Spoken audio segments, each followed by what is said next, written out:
জাহাঙ্গীরনগর বিশ্ববিদ্যালয় কেন্দ্রীয় ছাত্র সংসদ জাকসুর নবনির্বাচিতদের শপথ গ্রহণ হয়েছে আজ বিকেলে বিশ্ববিদ্যালয়ের সিনেট ভবনে উপাচার্য অধ্যাপক কামরুল আহসান নবনির্বাচিতদের শপথ বাক্য পাঠ করান। এ সময় ভিপি, জিএস, এজিএস সহ 25টি পদের মধ্যে 24 জন শপথ অনুষ্ঠানে অংশগ্রহণ করেন।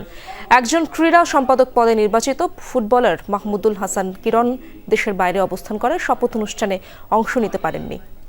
নির্বাচন কমিশনের সদস্য সচিব একেএম রাশেদুল আলম জানান, দেশের যে কোনো নির্বাচনের চেয়ে সবচেয়ে সুষ্ঠু নির্বাচন হয়েছে জাকসুতে।